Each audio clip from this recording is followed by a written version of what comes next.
know me. So basically, my name is Serafina. Is my screen still screen sharing? Why does it stop? It's still screen sharing, right? Yeah. Okay. Let me see. I'm screen sharing. Okay. But then why did it lose the? Cool. Let me know like in the chat box in case if my screen like stops sharing or something like that. So my name is Serafina. I'm the next RM elect for iCX. So basically before my role, I was an LCP, if you didn't know about that. So fun fact about that is the most amazing and interesting journey of iCX that I can find in my life. It's very funny. And I purposefully put that my major in here because today's session is very much related to what I study in university, although I do it in financially, but basically I do risk management and I do business intelligence. That's what I tell people, that I'm very intelligent in a ways because I study intelligence. So, but that's jokes aside. So anyways, like we will just do it later on and you'll know why I say that today's session is very related to what I study. Cool. So what are we going to do today is that we're going to do something about root cause analysis to understand what we are seeing in performance after the product report in Tuesday, and also at the same time what to do after I have my root cause analysis. Cool. So that's that simple. So let's start with something fun. I know, although this morning in the RO hot seat, it's very fun. I'm so grateful I didn't get voted in because it would be so awkward. I didn't know what to do with that. Anyways, so we'll still have some activity right now for every one of you. So you can just type your answers in the chat box if you know the answer of this, like a ball and a bat both cost $1.1. And if a bat costs $1 more than a ball, then how much does the ball cost? 0.5. 0.5? You sure? Any more? 0.05. Winnie. Any more answers?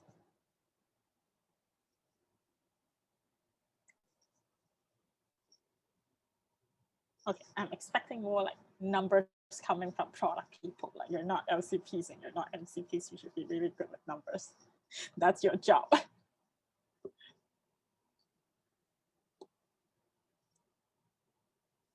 No more answers, just 0.05. 0.05 in grade. 10 cents, right? 0.1. Okay, any more? 0.6. How did 0.6 came into? But anyways, yeah, that's a good choice. Like 0.1 and more 0.1. Cool. So anyways, let's dissect this. So basically it's a bat and ball. So if you read the question more clearly, we have somebody who got the answer right inside the comment box. It's actually 0.05. The reason it's the ball costs 10 cents more, like the bat costs $1 more than the ball. But let's say that if the ball itself is 10 cents, then the bat would be 1.1 and totally it would be 1.2. So if the total is only 1.1 and it should be 10 cents divided by 2, which is 0.05. So I guess some of you are really good at math, like good job, Winnie, and everything. And everyone who got 0.05, including Ingrid, I think so as well. So basically this is a bat and ball riddle, and it's pretty famous for misguiding people in a way. And what does it actually show is that the answer that people usually offer in difficult problems, it's usually they would just turn it into a simpler solution to quickly solve them. And this, why did I try to use this is to prepare your mind later on when you see a difficult problem, which is what is wrong and what is wrong with IGT, iCX. Make sure you're not trying to give it a simple answer if like that simple answer is not the correct one. Cool. The next activity, which is, I don't know if you watch TikTok or not, although I cannot watch TikTok in Hong Kong because it's banned. Anyways, like there is this riddle from TikTok that is told, I turn a polar bear white and I will make you cry. I make guys have to pee and girls comb their hair. I make celebrities look stupid and normal people look like celebrity. I turn pancakes that brown and make your champagne bubble. If you squeeze me, I'll pop. If you look at me, you pop. What is the riddle?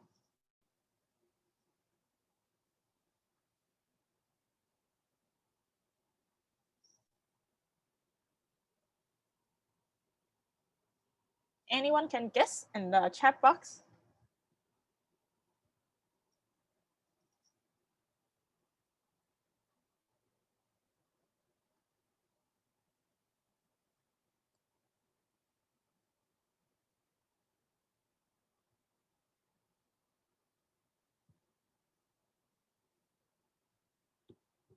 Anyone has the answer for this? Or turning polar bears white, and you can, and I will make you cry. I make guys have to pee and girls comb their hair. I make celebrities look stupid and no one fixes it. I turn pancakes down and the champagne bubble. Time. Polar bear, I make you cry. I make guys have to pee and girls comb their hair. I make celebrities, you know, feel look at celebrities. Not quite right. Any more guesses? Heat. Heat. Oh, there is more heat. Oh, wow. Why? I never see this answer before. Cold? Oh, no. After heat, we have cold.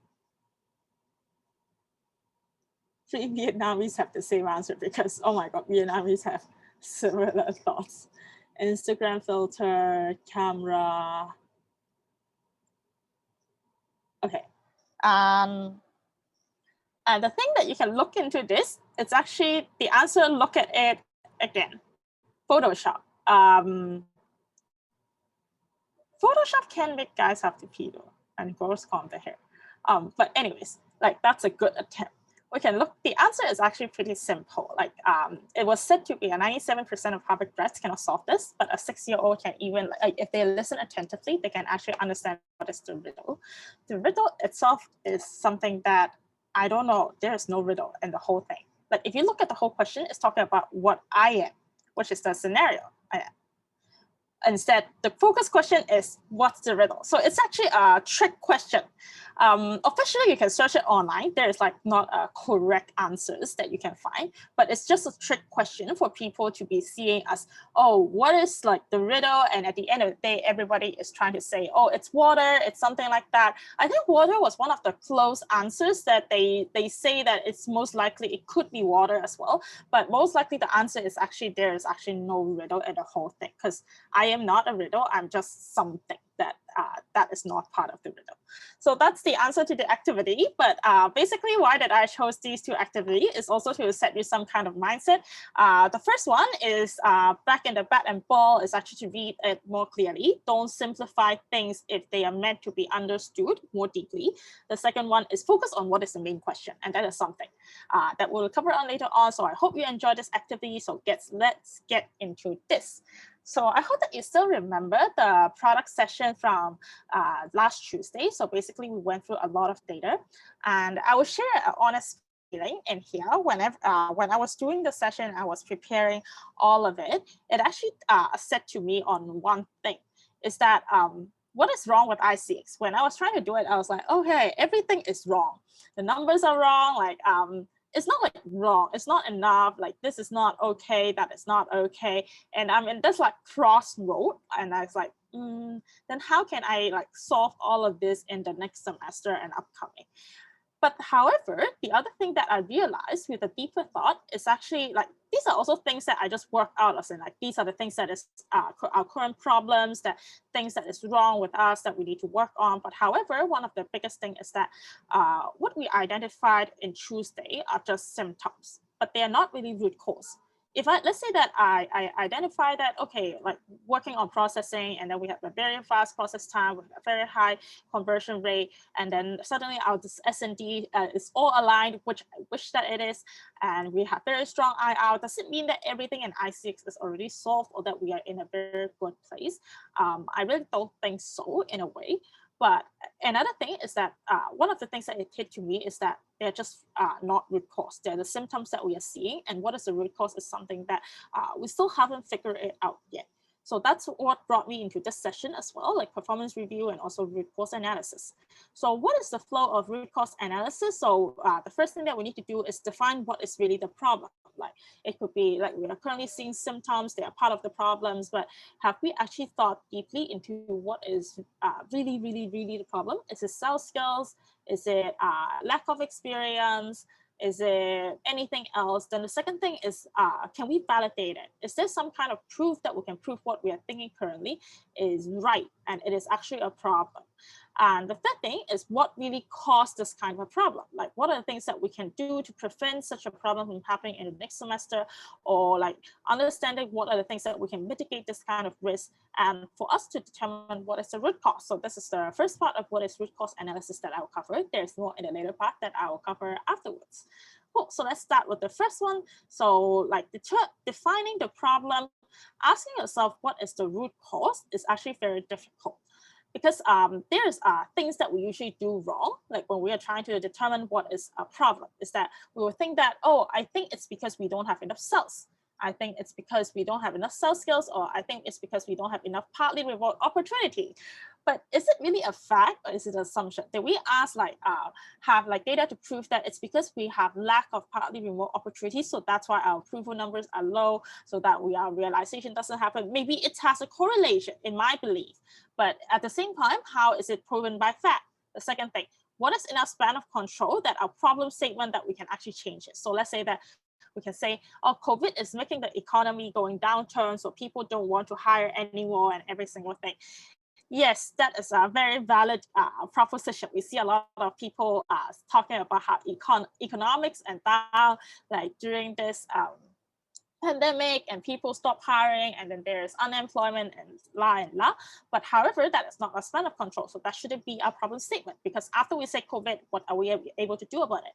And the third thing is the will to try to fix every single thing. I take a very funny example. I remember in sales audit, I forgot whose group coaching was it, and I was asking one of you, NCDP IGT, was what are the things that you want to focus on in the sales audit part, like which area? And I remember somebody told me, I want to solve everything. And at that point, I was like, should I be glad or should I not be glad? I should be glad because you're prioritizing the sales audit and every single thing, but I shouldn't be glad at the same point is that this lack of focus is going to burn you out, or that it will gone wrong in the later part of the year or semester or something like that.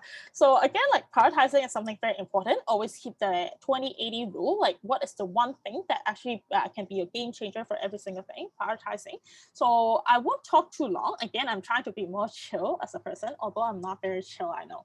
So basically, we'll run a very quick exercise, and for Eddie, Eddie will send around 4 links in the Zoom chat group, and right now I will just allocate you guys into these kind of rooms, so you can go in right now. I will do the coordination in the chat box now. So for the time being, please look at this activity, how to write your problem statement. The first thing is take out your notebook, start to write, describe how things should work. The second thing is just explain the problem and state why does this problem matter. The third thing is there any data that you have before that can back up this kind of statement? The fourth thing, what is the possible solution and the cost of it? Try to work on this one first. At the same time, we will try to put all the breakout rooms in the chat box, and I'll figure out how to do the breakout room. But in the meantime, we'll have a 7 minute for this whole activity. So just try to do the activity first on your notebook. Cool. I will also send the screenshot to the APGT group, so no worries.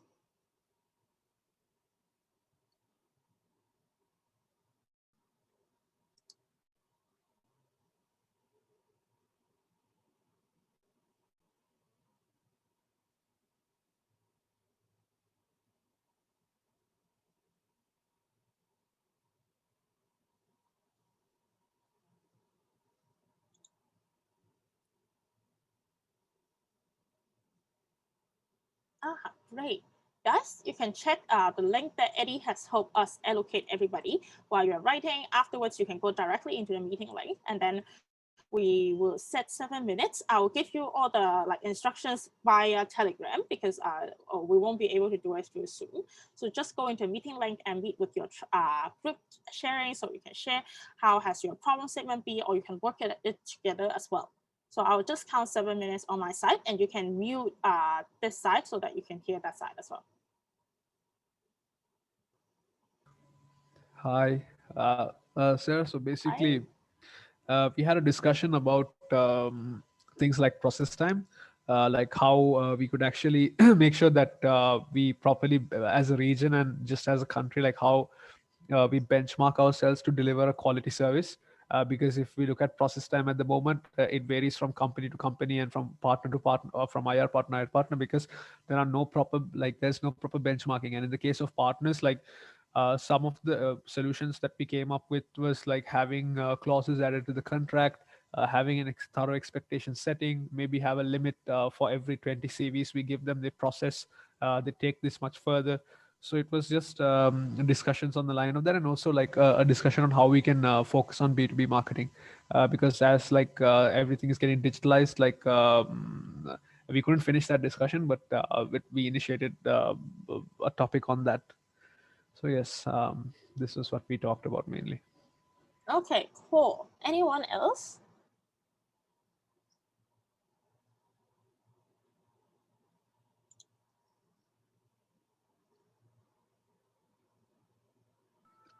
Okay, so like what we discuss are mainly about like IGV and IGT. So like for IGV, so being able to see the big picture for the whole entity has become like problem statement for Mary, and then like for Julie, so like as like there is right now like it's really difficult like to have like physical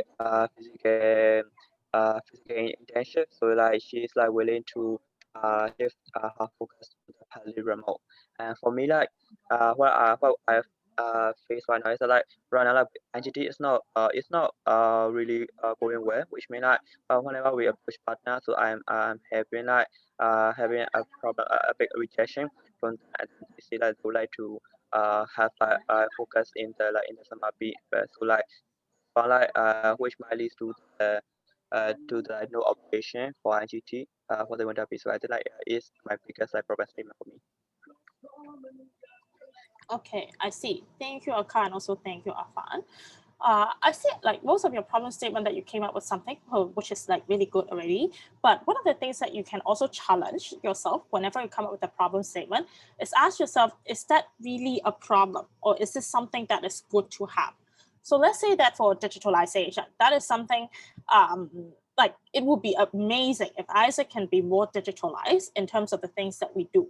But this is a core root problem that if we put our time and effort, because those are our biggest costs and also the things that we can invest in, are those going to bring us the most result? Like, of course, digitalization is going to bring us result, but is it solving something that we are seeing currently? It could be a yes, like to be honest, like it could be a yes, like if digitalization comes into place, our sales suddenly become easier so that our process time is faster and we communicate it better in such and such and such condition, then that could be something that you can look into. But remember to always challenge yourself, even when you write a problem statement. Don't just come up with a problem statement, but also ask yourself, like, validate if this is a problem statement is something that is good, because a good problem statement will lead you to a good research. But if your problem statement is not well thought of, a lot of times after you do a lot of research or you run a lot of solutions, you might not be seeing the results that you were hoping for. So take it very carefully with a problem statement. Okay, so right now, has some kind of problem statement that you have, so which is already really good. So the next thing that we need to look into is validate our problem, like how to understand in deeper sense what is our problem itself it is, and validating, like just now as what I was saying, like validating whether our problem statement is really a root cause or it's really a problem. So there's two ways to do validation. The first way is quantitative, the second way is qualitative. So again, everybody in here yesterday was in market research. So basically you also understand like what is quantitative or qualitative itself is. So these are some tools like from me when I was thinking about like how can I do validation for each of you. Of course, I couldn't run like a spreadsheet that I have done full analysis of each one of your entities, although I do want that, but time allows, there's a lot of entities and it's very difficult to run validation for each entity. But these are things that, at least for me, I find it as my most useful tool whenever I wanted to do validation. Del files and applications, slots, and also process time. Like these are the things, in case you don't have these kind of tools or you need a data class, let me know. I think that is something that I can arrange for pre-attraction if you have some kind of, if you want a data class or something like that. But I think we have a better data people in here, which is Afan. So later on, Afan can deliver a workshop for you guys on how to bring like dashboards or something like that. Like he's really good at it. The second one, opportunity, knowing how much applicants that you have per opportunity and how high is the rejection rate. and ask yourself again, like, why is there a high rejection rate, such and such. The third thing is with the qualitative part. So after the quantitative, which is STELFA and also XFA, the other things that you can do is customer interview. But remember yesterday in the B2B market research, one of the things our guest also like pointed out is actually don't drill all your time into customer interview. Customer interview is good, but don't do it in an over amount, because the thing is that they are still showing you a similar kind of insights. So run in a like considerable amount, let's say maximum 10 customer interviews, calls, and also do your desk research. Not everything needs to be research or interview itself to be done. That's something that you can also search online, such as Google Trends, or at the same time, just look at the App Store ranking. Like that is actually showing you a lot of insights, such as if you look into your iPhone App Store, like what is ranking the highest today in your country, then you know, oh, people are up to, let's say, learning languages right now. So we have a language app that is like very popular, or something in some form. And then you can also actually get a lot of research and insights out just from a conversation with your friends as well. So everything around you in life is something that you can really learn from. Cool. Let's move on to the next thing. So after talking about quantitative, which is research, which is numbers, style files, XFA, qualitative things, actually one of the most important is actually talking about performance review. So in here, we talk about performance review for ourselves, for our entities in numbers. But at the same time, performance review, you also have to do it with your network, which is your LCVP. So understand, apart from numbers, what is actually going wrong from their side of point of view, because they are the people who is actually running the exchange, who is actually making the exchange possible, who is going out to sales meeting. So there is something, let's do something that is like, what is an ineffective performance review? Such as, let's say that, oh, you hear like the system isn't fair, there's no trust between team leaders and team members. I don't trust that you have done it. You must have rewritten the project or something like that. Why aren't the process takes extra show that you have very poor performance? You have done this, then it's good. You haven't done this, then you're bad. These are also signs of a very ineffective performance review, because one of the things is that you need to first ensure that your system is fair or accurate. I'll give you a very short example. So let's say that before, when I was in my home entity, there was an R&R that we will recognize how much openings like each entity has in the LC. But however, we have a system where national would downscale national accounts to LC. But however, the amount that they like downscale to LC is very not the same. It's not equal, because they cannot ensure they have the equal number of LCs and equal number of opportunities to downscale. So what turns out is some LC got openings from MC cells and some LC don't. And MC at the end of the day like started to reward the people who have the most number of opens, but most of those efforts is actually came in from MC instead of the LC itself. So the rest of the LC who actually progressed it really hard but didn't have the help from MC would think that the system is actually very unfair, and they wouldn't really want to participate in it, and they would need their own kind of support from LCP or somewhere like that, or if not, then it would be a very terrifying sign of performance review, or actually trying to boost performance. The second thing is actually, I think a lot of people are very like known to like box ticking, like having a performance appraisal, or why isn't these box ticks, as long as they're like you'll find satisfaction if somebody ticks all the box, or you rely on these kind of paper system especially too much.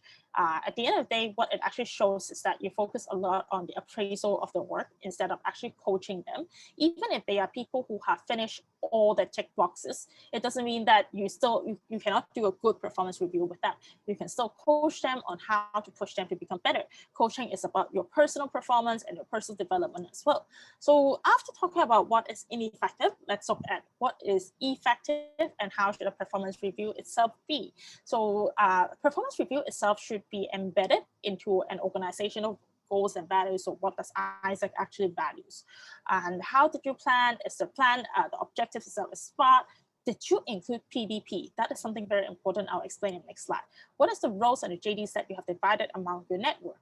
And when they echo the plan, and remember to track, like progress check, feedback, and also PDP, like all of that, and do review including their career advices and also goals as well. So what does good element of a good performance review itself means, is that when you communicate a goal with them, or that when your people actually look at the goal and actually review back at whether they achieved the goal, they will actually find the goals is something that is meaningful and understandable for them. What is meaningful is that this goals means some kind of achievement or milestone for your entity, or even for your network, or at the same point, it's not something overarching, too overarching in a way that your network doesn't understand how is it even possible to make it happen. The second thing, be transparent and recognize every single progress. Progress is something to be recognized rather than the end result, because that is something that push people to go further miles. Be honest with them. And the last part is PDP. Why did I say PDP is so important? It's because, to be honest, when you think about an iCX is not a place where you're paid very well. To be honest, like MC salary or even hour salary, unfortunately, you aren't paid very well. So one of the things that why people still stay in this organization and pour their heart and soul out is because they are looking into personal development from this role. And as the direct team leader, there is something that you have to look into, as in how do you get that to actually happen, because that is the most important thing out of anything. So make sure that your performance review actually also look into how did you review that, so that you can have an overall view of what is actually wrong, both on qualitative side through the conversation and the coaching that you are doing, and the quantitative side, like what is your results actually showing. Both is very important. Okay, after we understand what is the problem, let's pull ourselves out from the drilling of the performance review back to this whole session is about understanding what is happening. We understand it quantitatively and qualitatively.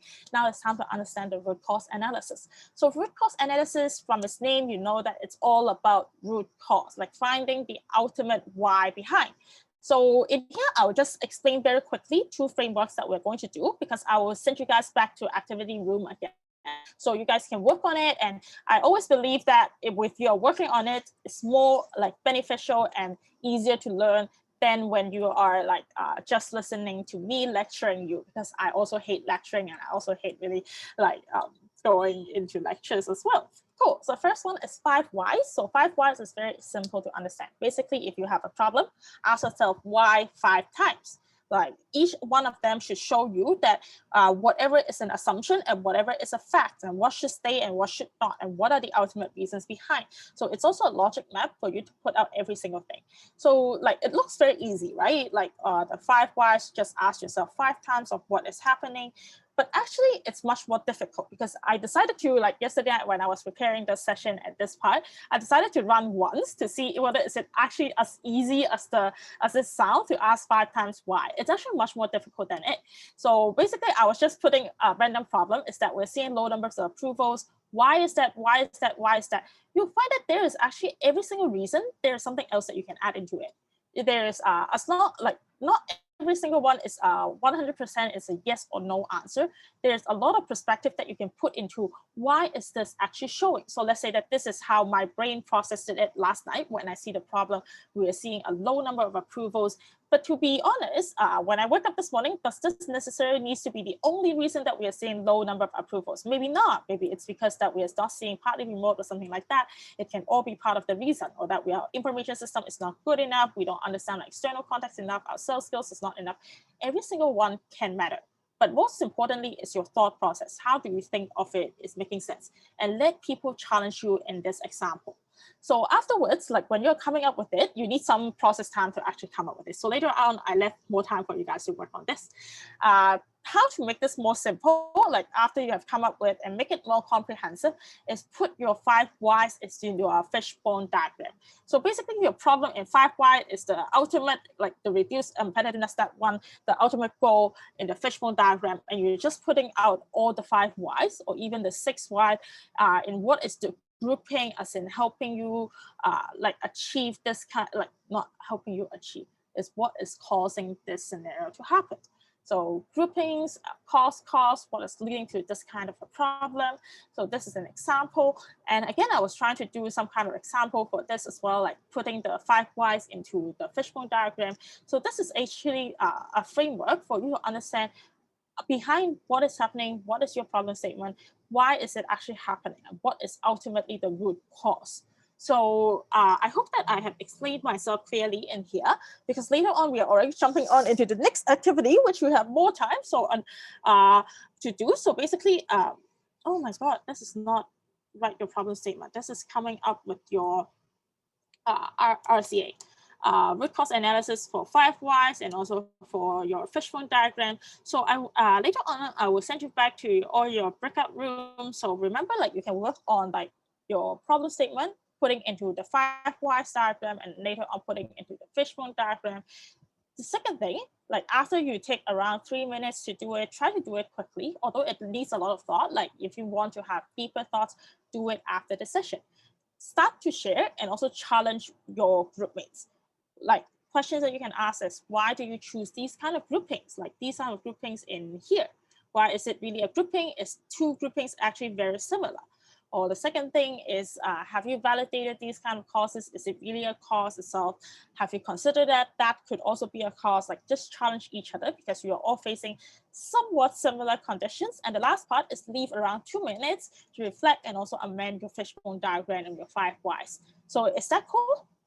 Is that easy to understand?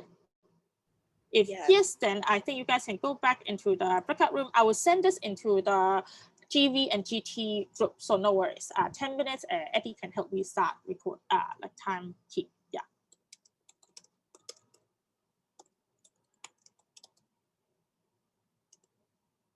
Haven't finished your conversation, you have to be back.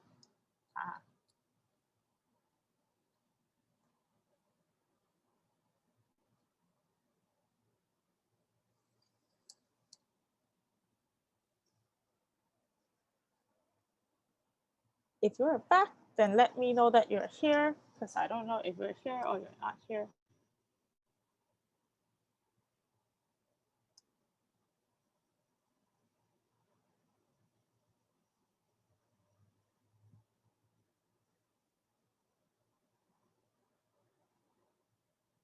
Guys, are you back?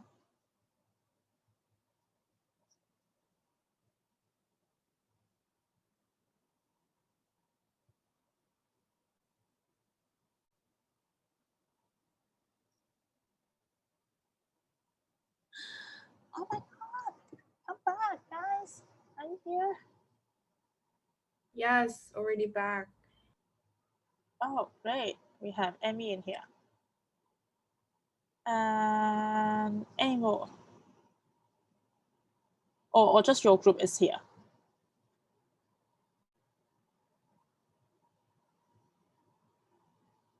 Cool. Anyways, I'll just continue. So for the people who finished, could you actually share with me, like what was the most difficult part of the root cause analysis to you?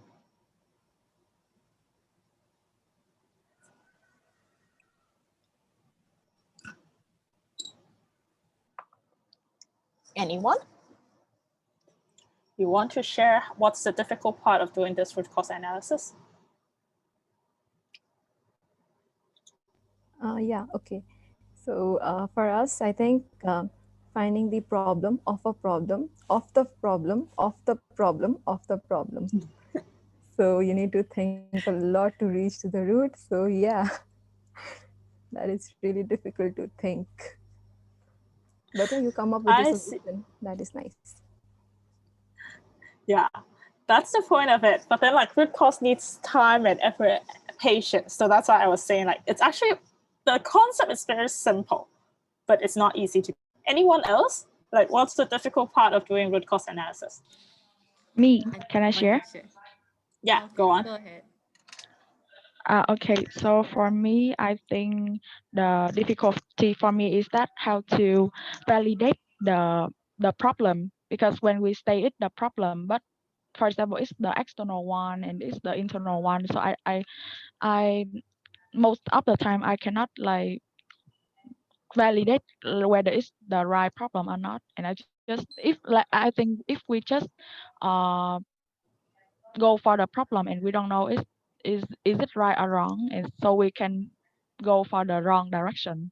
Yeah. Okay, cool. Thank you, Julia, and thank you, Snahi. Actually, yes, that's the difficult part of doing root cause analysis. When you face a problem statement, you need to spend time to think about, is it like really a good problem statement that you're currently stating?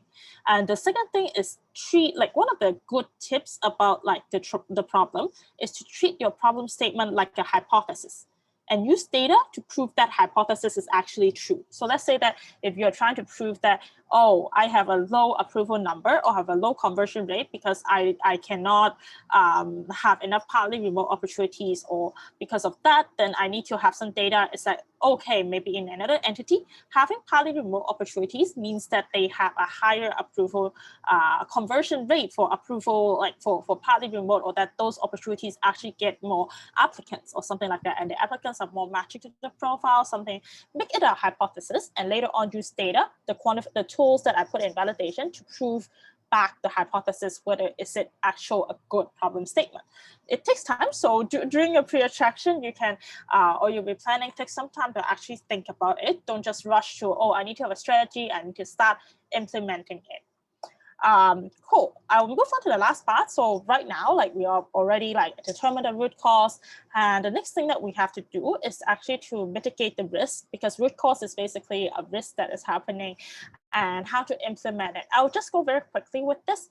One of the first things about mitigating risk, there is 4 things of that you can do. You can avoid it, you can just accept it, you can transfer it, and you can reduce it. Of course, in here, we're looking to reduce it. The various 3 things, it will happen in your normal human interactions with risk.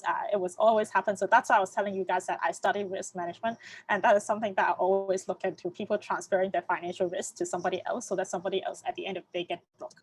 But anyways, jokes aside, 7 ways to mitigate risk. The first thing is actually understand what is the requirement. So which is the root cause analysis? If you have to mitigate a risk, you need to understand what is making the risk happening. What is the consequences of the risk? And the second thing, get the right people on board. You don't need to get everybody on board. You just need to get people that you really trust and that you think they have the ability to handle this risk with you. The third thing, spread the risk. You don't have to do it all by yourself. Spread it across different functions, spread it with your MCP. Do spread it with your MCP, because he's the one that who can delegate it better to the people around in your team. Have constant communication, make it a routine, assess feasibility, test everything, hypothesis, everything, and always prepare a plan B. So these are ways to mitigate risk. If you want to look further into, let's say, a particular case, just talk to me. Again, this is something that I study as well. So cool, the last part is about implementation. I guess that there is a lot of times that we hear about, oh, I think this is a big problem of my entity, but however, my LCs are not on board. They don't think that this is something that we should focus on. It's time to convince your network that this is a priority. That is something very important. And sometimes convincing your network takes the most work rather than sitting by yourself to think about it.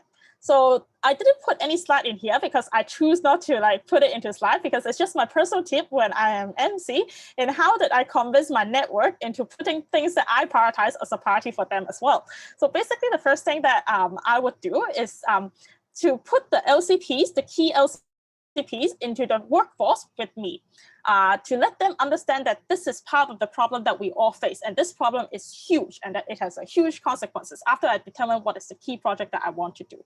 And once this LCP, they feel like they're part of the project and they are also creating the solution with me, they will feel a sense of urgency, is that, okay, I have to implement it in my network, because in their LC, because this is the thing that I also come up with, and I also agree that this is our urgency and a priority and a problem. If I didn't do it in this way, sometimes things will happen is that, oh, I know that you put in a lot of effort in determining this kind of solutions or strategies, but however, I don't think this is the case in my LC, so I'm not going to do it, and la. So yes, it's kind of a bottom-up method, but it's even more about dragging them together with you in the things that you think that is important. That's my ultimate tip in how to manage network. I mean, it's a tip that I do think that it works. Like every single time I'm trying to downscale something with my LCPs back then. So yeah, that's one tip that I have to give to you. So for the last part, it's actually there's some additional reading materials, because I'm not the first one to do root cause analysis. Actually, Xiaomei ran a very good root cause analysis session during last year APOP in November as well. So she covers some more part that I didn't cover in here. So just put it in here as like additional reading that you can read after the session. During the session output, you can find this. I won't send it in the group link as well, so you'll be able to have this afterwards. So I want to end this with a message, is that actually every single generation has their own battle to fight. Although we feel like COVID is one of the worst battle that we can fight because it is something that is unprecedented.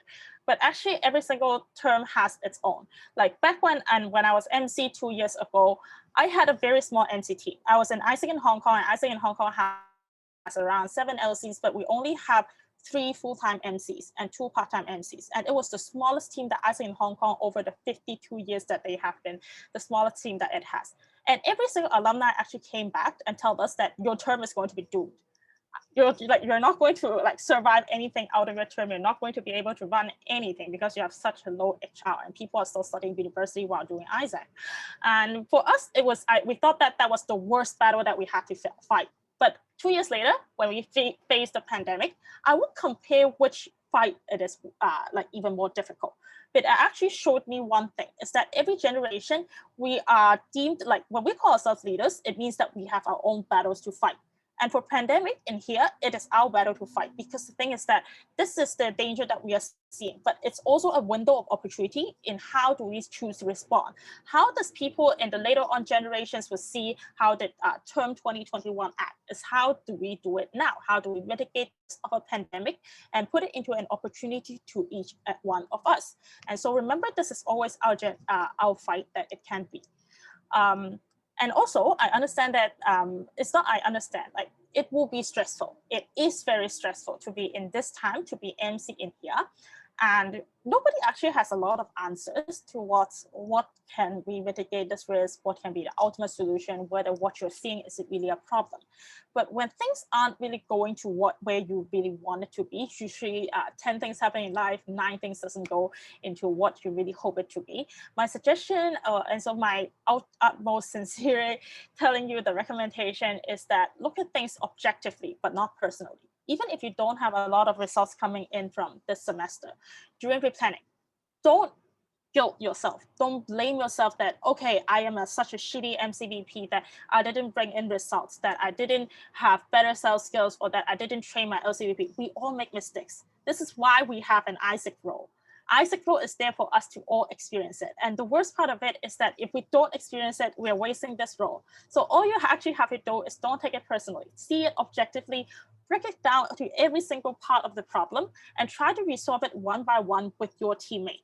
Like feeling guilty about it isn't going to make your term go even happier or go even smoother. And one of the sad thing is, to be honest, your successor is going to show up in a quarter time. In a quarter later, you'll start to see successor and you'll start to do a transition. And that's the point that you start to feel like, oh, that is the end of my term. What is the legacy that I'm trying to shape? Or did I fight this battle the way that I really wish to when I first step up to this role? It's okay, you still have time. During pre-planning, you have still one to shine, and that quarter is good enough. In a 20-80 rule, you just need 20% of the time to shine the rest of the 80% of it. You still have like at least 2 more 20% of your term in your hands, and there's a plenty amount of things that you can do. So make sure that during your replanning, just take the time, don't blame yourself, and try to work it out. And one of the things that I would actually tell you in here is have some time by yourself. Don't rush. I know I'm a very intense person. When you work with me or in commission call or even in my session, you feel that this is actually very, very intense. But there is something that I would feel like that I would also recommend you guys is that there's a most underrated skill that is called zooming out.